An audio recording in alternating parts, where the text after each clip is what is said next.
Bueno, parece que estamos por ahí. Yo voy diciendo siguiente, así que ahí ya se ve, ¿verdad? Bien, una disculpa de nuevo por los problemas técnicos. Vamos a empezar con la charla. Y nada, voy a tratar de irme un poco rápido atendiendo a las premuras del tiempo y al final tendremos algunas cuantas preguntas. Ya me pasas la siguiente, por favor. Muy bien, bueno, esto es la declaración de mis conflictos de interés, ¿verdad? Sabemos que todo lo que vamos a hablar es respecto un poco al medicamento, algunos casos clínicos. Esto no expresa la opinión de Novartis. El contenido incluye mucho de mi autoría y de igual manera, pues esta presentación no se permite ser grabada o compartida. Básicamente es eso, ¿verdad? Vamos a la siguiente, por favor.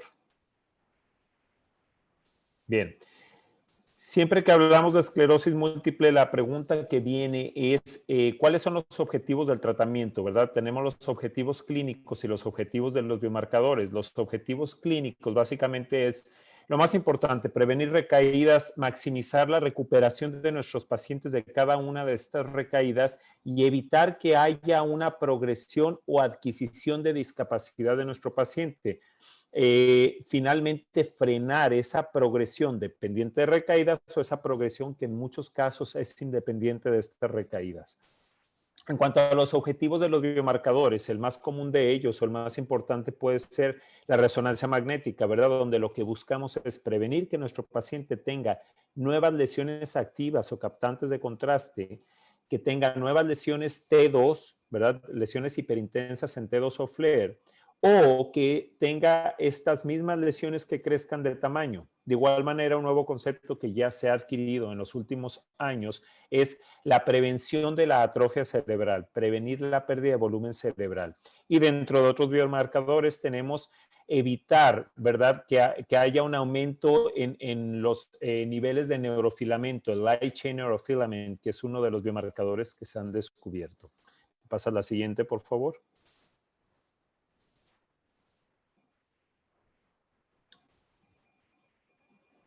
La siguiente, por favor. Bien.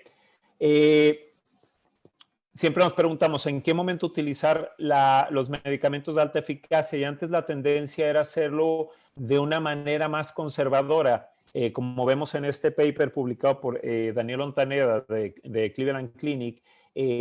Antes la tendencia era esta forma de terapia en escalamiento, ¿verdad? Empezar con una terapia de menor eficacia, subir a una de moderada y llegar hasta la de alta. La tendencia del highly effective o la terapia agresiva de inicio, ¿verdad? Es esa terapia donde desde un principio que identificamos al paciente candidato, se inicia con terapias de las consideradas agresivas en su forma de atacar a la condición o terapias de alta eficacia. ¿Y en qué nos basamos para justificar esto? Pásame la siguiente, por favor. Bien. La racional de este tratamiento se basa principalmente en lo siguiente, igual que hemos copiado del grupo de nuestros colegas de Stroke, ¿verdad? Time is Brain, y efectivamente en MS aplica exactamente lo mismo. La mayor neuroinflamación en el proceso de la esclerosis múltiple la vemos durante los primeros 5 años, ¿sí? El componente inflamatorio lo vemos de manera temprana. Por lo tanto, es donde más podemos hacer nosotros.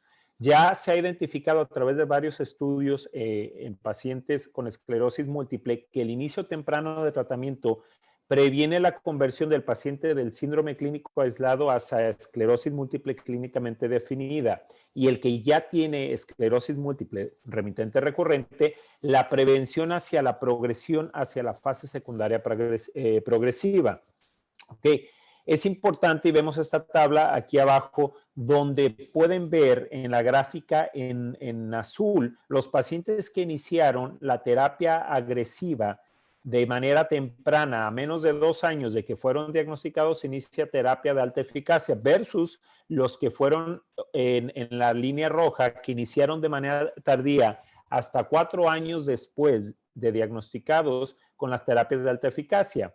y simplemente podemos ver cómo hay una mayor adquisición de discapacidad en comparativa, ¿verdad? Con estos pacientes que tardaron en iniciar terapia de alta eficacia, hay una mayor progresión de discapacidad, por lo tanto, la recomendación es clara en cuanto a que el inicio temprano con terapias altamente efectivas disminuye la posibilidad de esta progresión. Vamos para la siguiente, por favor.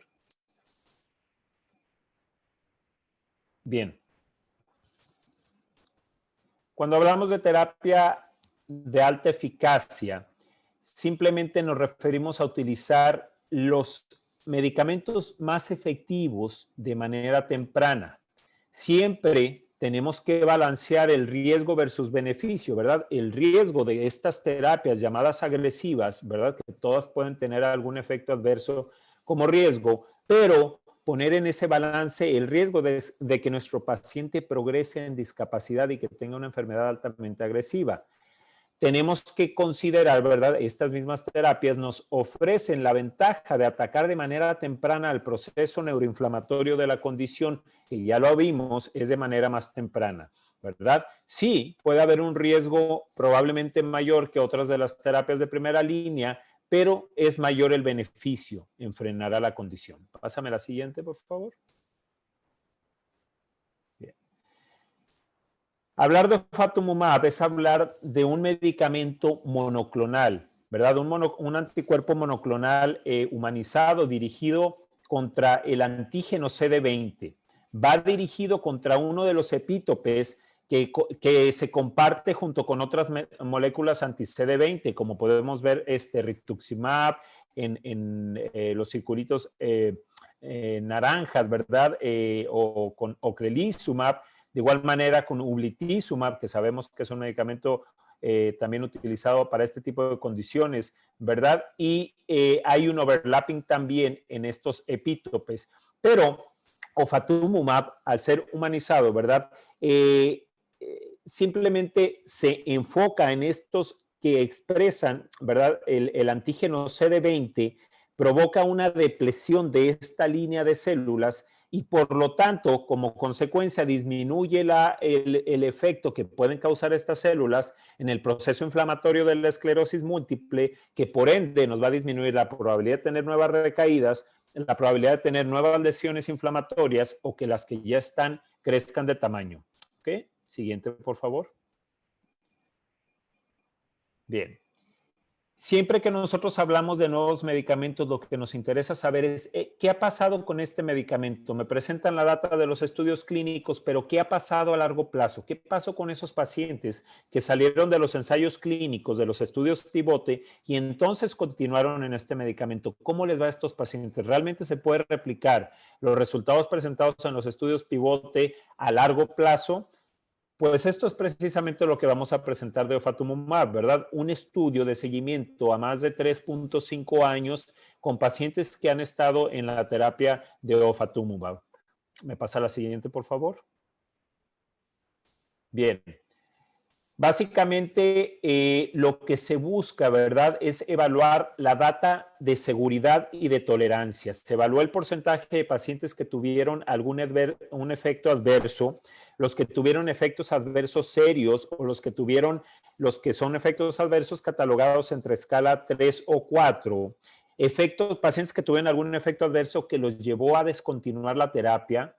La tasa anualizada, la tasa de incidencia por exposición ajustada por 100 pacientes año estimada para todos los efectos adversos. De igual manera se evaluaron parámetros de laboratorio. ¿Qué parámetros?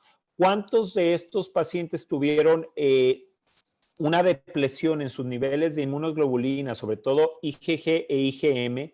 ¿Cuántos tuvieron modificación en los valores de estas inmunoglobulinas? Y que dicha modificación en su seguimiento, comparado con el baseline, tuvo alguna correlación con el riesgo de infecciones y sobre todo infecciones severas.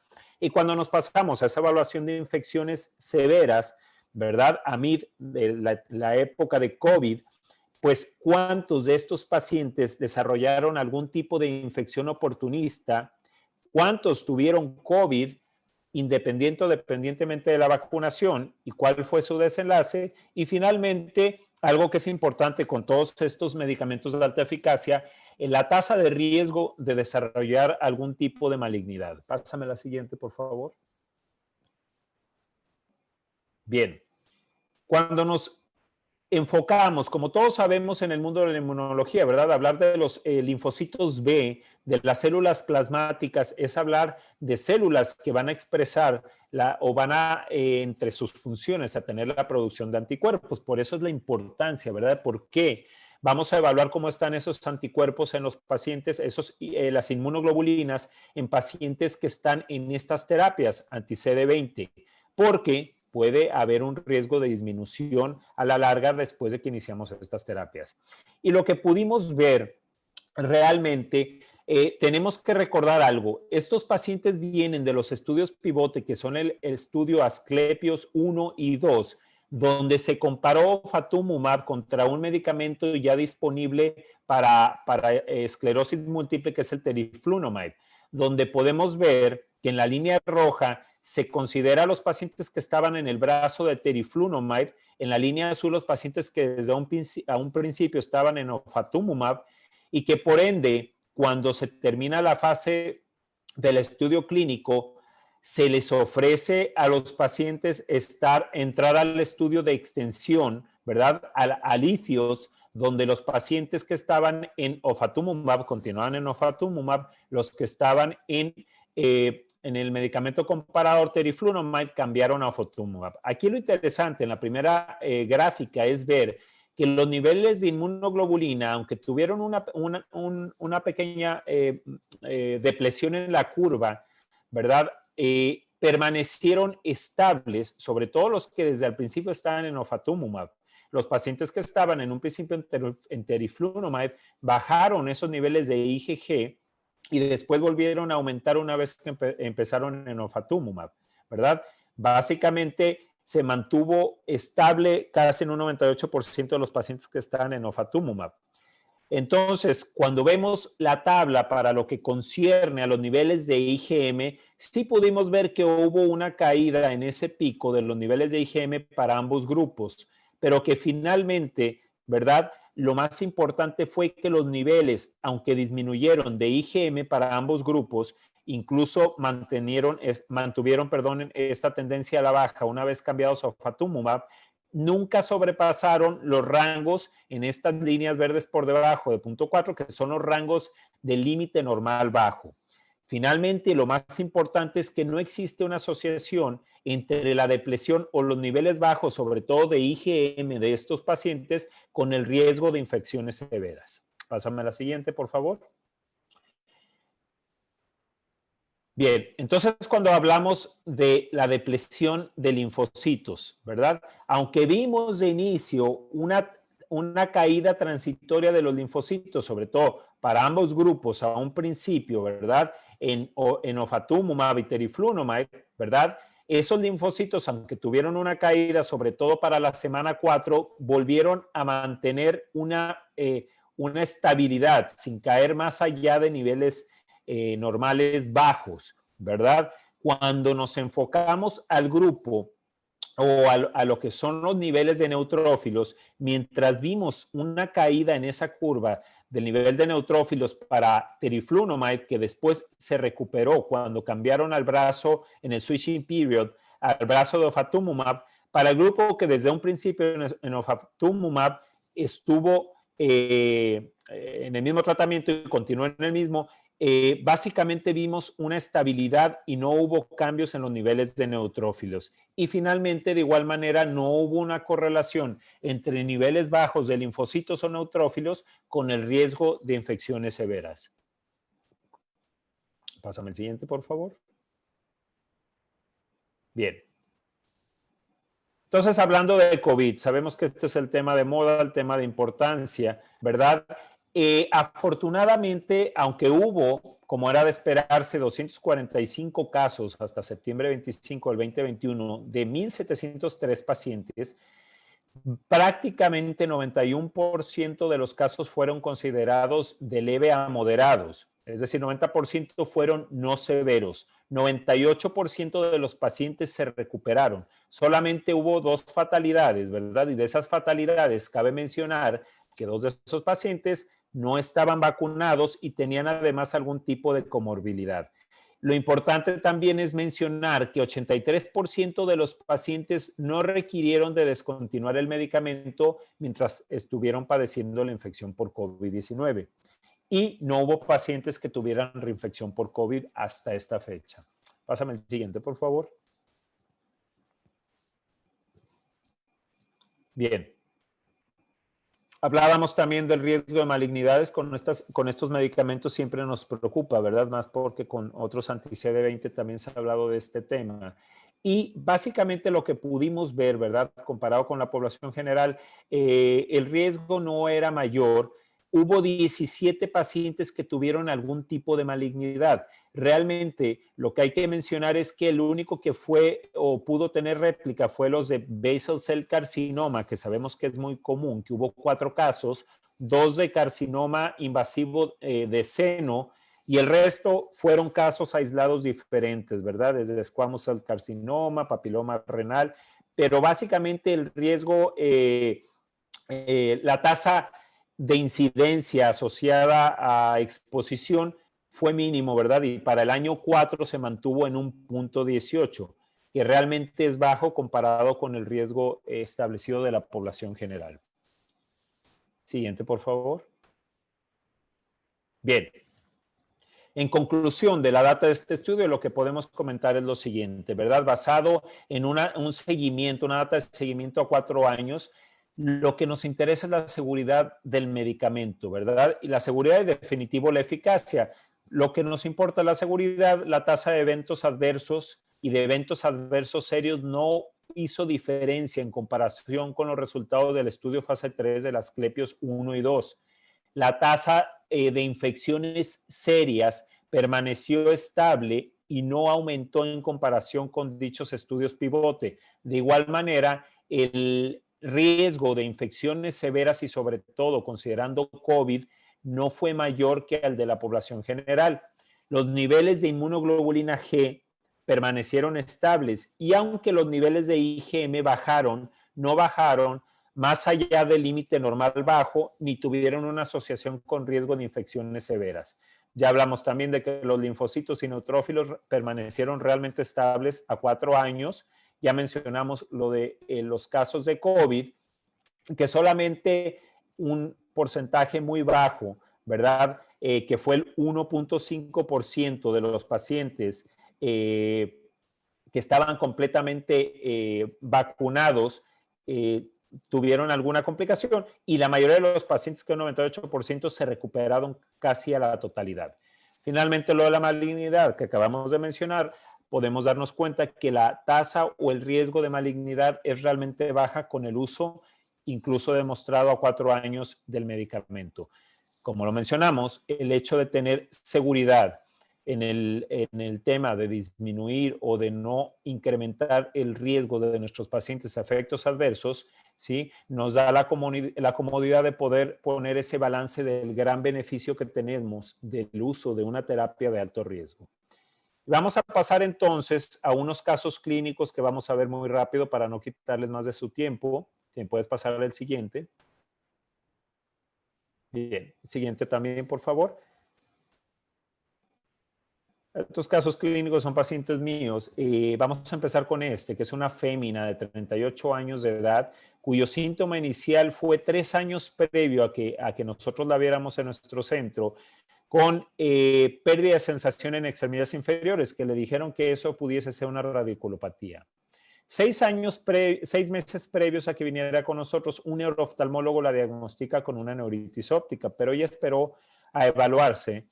Definitivamente esperó demasiado porque en esta ocasión desarrolla unos nuevos síntomas con disestesia facial, un adormecimiento y una banda de adormecimiento en tórax y finalmente debilidad de la pierna izquierda. Pásame la siguiente, por favor. Importante de los datos sociales, no tenía ninguna condición o comórbida. La paciente es una psicóloga y se quejaba, entre otros síntomas, de problemas cognitivos progresivos. Pásame el siguiente, por favor. Bien. Bien. La paciente, basado en que considerábamos una recaída, fue tratada con esteroide por 5 días con una mejoría parcial, incluso en el examen neurológico. No vamos a entrar mucho a detalle, pero encontramos una disminución en la sensación en todo su lado izquierdo, ¿verdad? En varias modalidades, también con una respuesta plantar extensora izquierda y una limitación en la marcha al tándem. Pásame al siguiente, por favor. Bien. Ella nos trae una resonancia magnética relativamente de 6 meses previos, donde mostraba al menos 10 lesiones de configuración clásica hiperintensas en T2 y en FLAIR, supra e infratentoriales con la configuración propia de Dawson Fingers, como podemos ver en las imágenes de la paciente. El MRI de cervical, la resonancia magnética, mostraba al menos 2 lesiones en C5 y C6. Ninguna de las lesiones mostraba captación con contraste. Siguiente, por favor.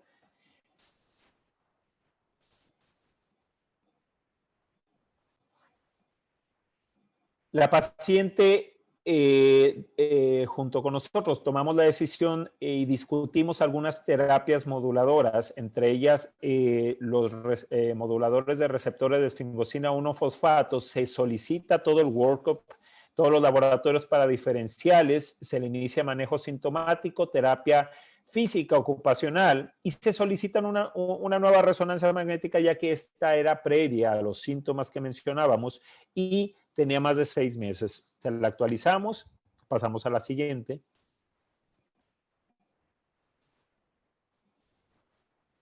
Se hace todo el workup para diferenciales.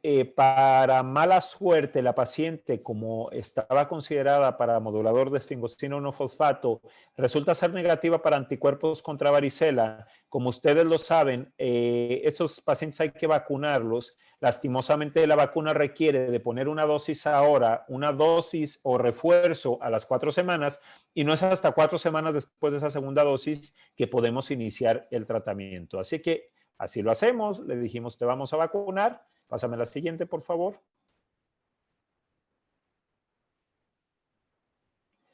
Lastimosamente, la paciente desarrolla una nueva exacerbación con una neuritis óptica del ojo izquierdo y anormalidades sensoriales en su lado derecho. Todavía estamos pendientes a la resonancia magnética. Me pasa la siguiente, por favor. Cuando finalmente llega con esta resonancia magnética, donde en cerebro podemos ver al menos 4 lesiones captantes de contraste, de las cuales alcanzo a enseñar 2 en una de las imágenes. A nivel cervical, al menos 3 lesiones activas captando contraste, una de ellas aquí mostrada en la imagen, y a nivel torácico no mostramos ninguna lesión. O sea, alta actividad inflamatoria de la condición. Pásame la siguiente, por favor.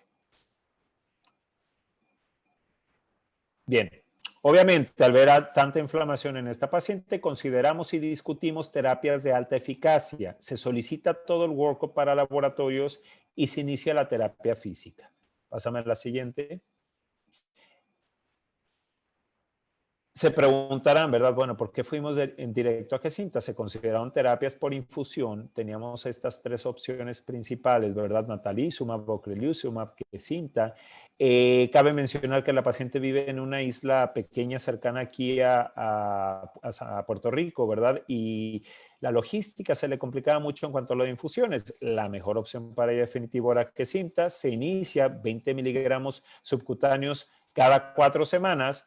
Inicialmente ella se queja las primeras 3 semanas de síntomas pseudogripales, pero remitieron y a 1 año de seguimiento esta paciente ha permanecido estable con una adecuada tolerancia. En los laboratorios de seguimiento, tanto la química sanguínea, las pruebas de función hepática, la biometría hemática y las inmunoglobulinas AG, M y E se encuentran dentro de rangos normales, ¿verdad? En cuanto a los subclínicos, el MRI se encuentra estable, no hay nuevas lesiones y clínicamente ella no ha mostrado incremento en su escala de EDSS. Siguiente, por favor. Bien, vamos para otro caso. Esta paciente es otra fémina de 47 años de edad, cuyo síntoma inicial empieza en 2014 con un adormecimiento de las manos y debilidad de su lado izquierdo que dura una semana. Pásame a la siguiente, por favor. De historial médico no padece ninguna condición médica. Otros síntomas, también se queja de problemas cognitivos, pero lo más significativo para ella era un dolor neuropático. Siguiente, por favor. Ella nos trae su resonancia magnética, donde cumple todos los criterios, como podemos ver ahí las lesiones periventriculares. También tenemos esta distribución clásica de algunos Dawson Fingers por ahí, ¿verdad? Siguiente. Y cabe mencionar que la paciente ya llegó con nosotros tratada en Copaxone, 40 miligramos 3 veces a la semana, ¿verdad? La paciente estaba teniendo relativamente buena tolerancia. Por lo tanto, al no tener ninguna complicación, no eran ni 6 meses en el tratamiento, decidimos continuar en este tratamiento. Siguiente, por favor. Ella permanece relativamente estable, ¿verdad? Siguiente.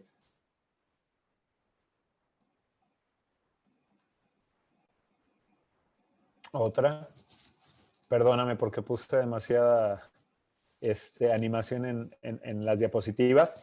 Bueno, mencionaba que ella había permanecido estable hasta 2018, hasta que llega con nosotros de nuevo a la oficina y se empieza a quejar, ¿verdad?, de que estaba teniendo un adormecimiento, unos hormigueos en las piernas, un adormecimiento y hormigueo también en las manos, de manera, obviamente, bilateral, ¿verdad?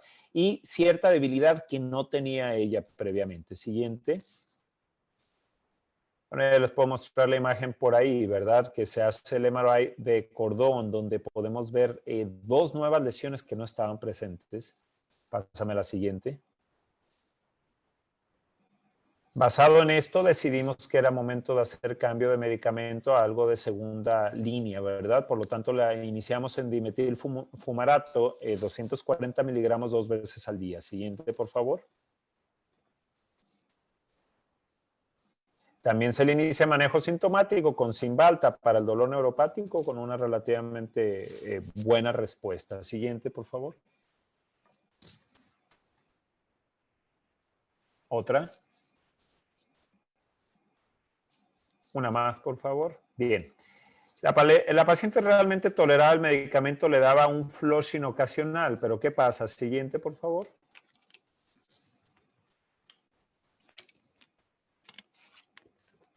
Para inicios del 2021, la paciente nota que su balance y su marcha estaba empeorando. Ahora se quejaba de unos calambres en las piernas. Siguiente, por favor. Obviamente actualizamos MRI, resonancia magnética de cerebro, cordón o médula espinal cervical y torácica, donde al menos encontramos 4 nuevas lesiones. Una de ellas a nivel torácico, ¿verdad? Que podemos ver aquí en la imagen. Siguiente, por favor. Por lo tanto, decidimos que era momento de hacer algo diferente y solicitamos todo el workup para medicamentos de alta eficacia. Siguiente, que incluía sus niveles de inmunoglobulinas A, G, M, E. Siguiente, por favor. Su perfil de hepatitis B y C. Siguiente, por favor. Obviamente una biometría hemática, una química sanguínea que incluya panel de función hepática. Y siguiente, por favor, los anticuerpos contra varicela zoster para estar seguro que estuviera protegida la paciente. Siguiente, por favor. Una vez que llegaron los resultados, iniciamos a la paciente en Kesimpta. A las 4 semanas, es una paciente un poco ansiosa, me llama quejándose de que tenía síntomas pseudogripales y que quería descontinuar el medicamento. La tranquilizamos, nosotros hablamos con ella y le dijimos que pudiéramos manejar esto con antiinflamatorios no esteroideos previos al medicamento. Siguiente, por favor. La paciente estuvo de acuerdo, se los administra. 4 meses después, la paciente dice que tolera bien el medicamento, no ha habido un empeoramiento clínico y solamente está pendiente ver su resonancia de seguimiento, pero al menos en clínica y en tolerancia la paciente ha estado estable. Siguiente, por favor. Bien, vamos con otro caso clínico, otra paciente fémina también de 47 años de edad. Su historial es este. Ella inicia 2 años previo a venir con nosotros con una parálisis facial llamada periférica, pero también con adormecimiento facial. Se hace una resonancia magnética que sugiere esclerosis múltiple, pero decía el médico que la vio que no cumple criterios diagnósticos. Un año después se repite esta resonancia magnética donde muestra nuevas lesiones, unas de ellas captando contraste. Se hace una punción lumbar interesante, positiva, porque tenía 12 bandas oligoclonales, pero de las cuales había 6 presentes en suero, ¿verdad? Estaba incrementada la tasa de síntesis de IgG y el índice de IgG. Siguiente, por favor. Bien. De historial médico, esto es interesante. La paciente tiene diabetes, hipertensión, artritis, uveitis, osteopenia, hiperlipidemia y cataratas. Ella es enfermera y entre otros síntomas se queja también de problemas cognitivos, fatiga y temblor, ¿verdad? Importante los problemas oculares, por lo que vamos a mencionar. Vamos a la siguiente. Este es su examen neurológico, ¿verdad? En una escala de discapacidad de 2.5. Le hicimos una optical coherence tomography, una tomografía de coherencia óptica, donde encontramos edema de mácula bilateral. Por lo tanto, un grupo de medicamentos estaban descartados como opción en ella. Siguiente, por favor, que son los moduladores de esfingosina 1-fosfato, ¿verdad? Bien. Casualmente la paciente ya llegó con nosotros en tratamiento, ¿verdad? Tenía más de 10 meses en peginterferón beta 1A. Lo interesante es que lo toleraba relativamente bien, ocasionalmente enrojecimiento en el área de la inyección, pero la paciente decía y había tenido una exacerbación en el mes 8 del uso del medicamento y notaba que estaba empeorando claramente su balance y su caminar. Por lo tanto, consideramos que era adecuado discutir otras terapias de alta eficacia, ¿verdad? Algunas de moderada a alta, ¿verdad? Como es Auvallo y Vumerity, y discutimos también Kesimpta. Solicitamos nuevas resonancias magnéticas y también electroforesis de proteína urinarias y séricas por los hallazgos que encontramos en la punción lumbar que ya les mencionaba. Siguiente, por favor. Siguiente, por favor. Interesantemente, con todos estos laboratorios, una más, por favor, encontramos y se confirmó, gracias también al apoyo de hematología oncología, el diagnóstico de MGUS, ¿verdad? Una gamopatía monoclonal asociada a proteína M, ¿verdad? Se hizo un test neuropsicológico donde se encuentran los dominios principalmente de atención, problema de disfunción ejecutiva, depresión y problemas de ansiedad, ¿verdad? Siguiente, por favor, que sabemos que son muy comunes en los pacientes con esclerosis múltiple. Se inicia el tratamiento con Prozac, con Zoloft. Siguiente, por favor. Y se solicitan todos los laboratorios, ¿verdad? Para diferenciales y para posibles medicamentos para iniciar, que básicamente todos estuvieron dentro de rangos normales. Siguiente, por favor, salvo las la electroforesis de proteínas en orina, donde se encuentra el pico M elevado. Y ya comentábamos que se confirma el diagnóstico de MGUS. Y aquí vemos la resonancia magnética de nuestra paciente. Siguiente, por favor. La paciente fue iniciada en Kesimpta. Vamos para la siguiente, por favor. Siguiente. Y a su seguimiento, ¿sí? La paciente ya lleva más de 1 año, 6 meses en el medicamento. Siguiente. Ha tenido relativamente buena tolerancia. También los primeros 3 meses se quejó de síntomas pseudogripales, pero ningún efecto adverso mayor. Sus laboratorios de seguimiento, química sanguínea y la biometría hemática dentro de rangos normales, lo único que encontramos desde un principio, antes de iniciarla, la inmunoglobulina A elevada, que ya la enviamos con la alergóloga para que nos dé luz de qué se trata, pero esto de nuevo estaba desde antes de iniciar el medicamento. Siguiente, por favor.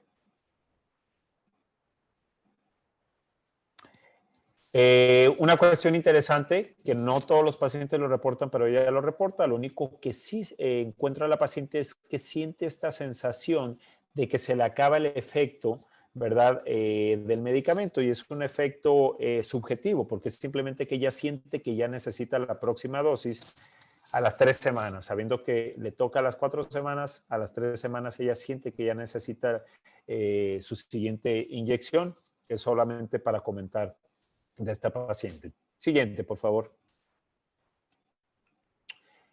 Bueno, como conclusión podemos comentar lo siguiente. Pásame la siguiente, por favor, si quieres, tírame todas las que vienen, que son como 4 o 5. Podemos considerar ofatumumab como una adecuada terapia de primera o de segunda línea. Es un medicamento de alta eficacia. Lo único que necesitamos de laboratorios previo a iniciar el medicamento es CBC, ¿verdad? Una biometría hemática, química sanguínea, perfil de hepatitis B y las inmunoglobulinas. Ya nos dimos cuenta, basados en la data a largo plazo, ¿verdad? Nos podemos basar en Asclepios 1 y 2 para la data de eficacia, pero sí en la data de seguimiento en alicios, ¿verdad? A largo plazo, por casi 4 años, la seguridad, que es consistente con los estudios pivote en el tema del riesgo de efectos adversos, ¿verdad? Los cuales son menores en la mayoría de los casos, y en esta época todavía presente de la pandemia del COVID, vimos que en general los casos no tenían complicaciones mayores y la mayoría recuperaban bien, ¿verdad? Así de que básicamente esto sería todo de mi parte. Yo no sé si tienen alguna pregunta, y de nuevo una disculpa por los problemas técnicos que encontramos.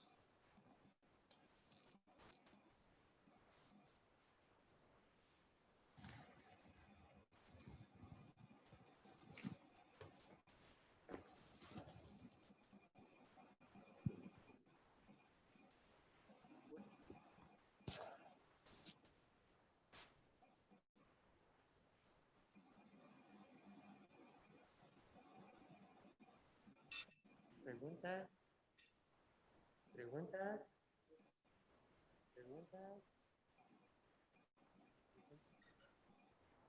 preguntas, preguntas. ¿Ahí? ¿Ahí está?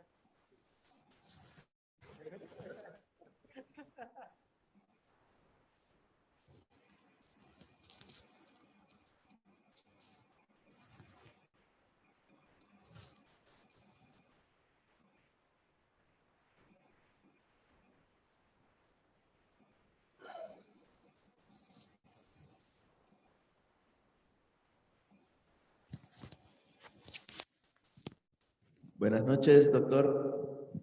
Muchas gracias por su excelente ponencia.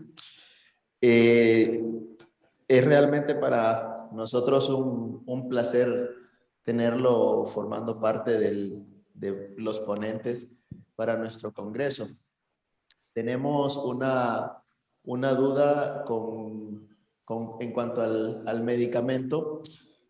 ¿Cuánto sería o cuál sería el perfil que nosotros tendríamos que evaluar antes de incluir a un paciente en Kesimpta? Porque usted mencionaba que se hizo el workup para para valorar una terapia de alta eficacia. Entonces se mandan un montón de exámenes para muchas otras terapias, ¿verdad? Y vemos cuál se le ajusta más. Pero digamos nosotros en nuestro país, que a veces no tenemos acceso a todas las pruebas previas, ¿cuáles son las pruebas indispensables a enviar en un paciente que vamos a iniciar con Kesimpta? Muchas gracias por los comentarios, y efectivamente es una muy buena pregunta, ¿verdad? Yo puedo decir que ahora que vivo yo por acá, por Puerto Rico, ¿verdad? Y sabemos que estamos bajo la mano de los Estados Unidos, ¿verdad? En algunos aspectos tengo acceso a muchas pruebas, como lo decimos, ¿verdad? Pero soy originario de México, así que sé que a veces tenemos algunas limitaciones, ¿verdad? En nuestros países, pero realmente las pruebas de escrutinio necesarias antes de iniciar el medicamento, específicamente el medicamento, simplemente biometría hemática, una química sanguínea, ¿verdad? Que incluya pruebas de función hepática. Las inmunoglobulinas, yo me iría, si no podemos conseguir todas, básicamente a tener IgG e IgM, que son las más importantes, y un perfil de hepatitis B y C.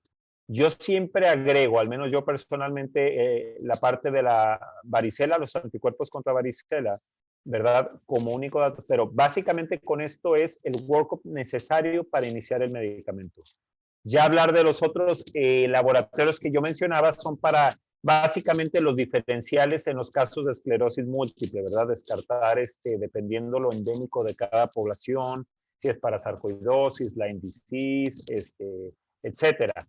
Pero específicamente para el medicamento con los que mencioné es más que suficiente para saber si nuestro paciente es candidato o no para ofatumumab.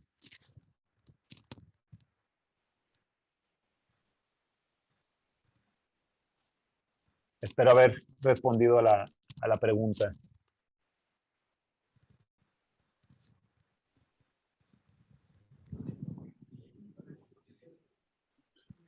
Sí, doctor, muchas gracias por aclararnos ese punto. Muy amable. No, de nada. Doctor, muchas gracias por su presentación. Una pregunta, doctor. En un modelo de enfermedad con tanta oferta terapéutica, ¿existe algún nicho que sería como muy particular, donde esta molécula podría ser como de primera elección? Y si tiene alguna experiencia sobre hacer un switch de cualquier otra de las terapias de alta eficacia hacia esta nueva molécula. Sí.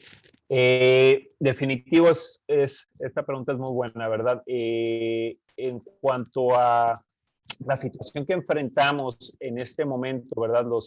Los subespecialistas en esclerosis múltiple es buena y mala, ¿verdad? Yo siempre le digo a los pacientes, es excelente tener un armamentario cada vez más grande y vienen más en el camino, ¿verdad? Tenemos más de 21 terapias disponibles en este momento nosotros, pero también nos obliga a conocer todos los efectos adversos de estos medicamentos. Yo en el nicho, como lo mencionaba, esta es una terapia de alta eficacia, yo lo he utilizado tanto en switch como de primera línea.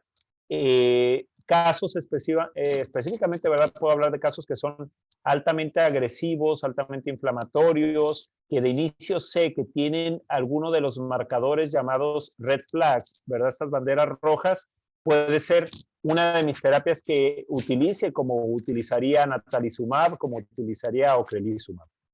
Respecto a la parte del switch, básicamente he tenido la experiencia de switch en varias de las terapias que están disponibles y sí de algunas de alta eficacia. He tenido algún caso que he cambiado de natalizumab, tal vez por cuestiones de la positividad del virus JC, que hasta ahora tocamos madera, ¿verdad? No tenemos ningún caso con ofatumumab. En otros casos, por cuestiones de pensar en un mecanismo de acción diferente para el paciente que no me está respondiendo, me está fallando, ¿verdad? Que es muy raro a natalizumab. De igual manera, he tenido casos de switch de ocrelizumab hacia este medicamento. Se preguntaron, pero si es el mismo mecanismo de acción, en ocasiones es por la facilidad que le confiere al paciente, porque el paciente está harto de la infusión, porque el paciente está teniendo reacciones alérgicas a la infusión, ¿verdad? Y ese paciente que está respondiendo bien clínicamente, pero por cuestión de efectos adversos, tendría que descontinuarlo de un anti-CD20. Entonces, considero como una opción y hasta ahora les ha ido bien a mis pacientes. Sabemos que hay de todo, ¿verdad? Después de todas maneras, pero esto es hasta ahora mi experiencia con el medicamento.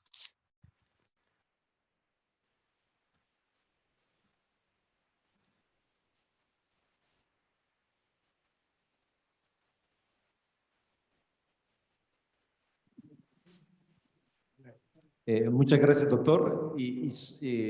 Solo una pregunta más. ¿Alguna experiencia con volumetría en los pacientes que han estado bajo esta terapia? Sí. Excelente pregunta.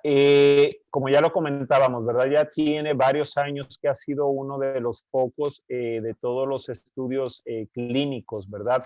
El aspecto de atrofia cerebral y pérdida de masa cerebral. Sí hay estudios publicados, bueno, vamos a decir no estudios, ¿verdad? Pero sobre todo algunos pósters presentados de atrofia cerebral y de volumetría. No te puedo decir exactamente, lastimosamente no te voy a citar alguno de los autores, ¿verdad? Pero sí hay data que está presentada respecto a pérdida de masa cerebral, ¿verdad? Atrofia cerebral y volumetría. Muchas gracias, doctor. Gracias.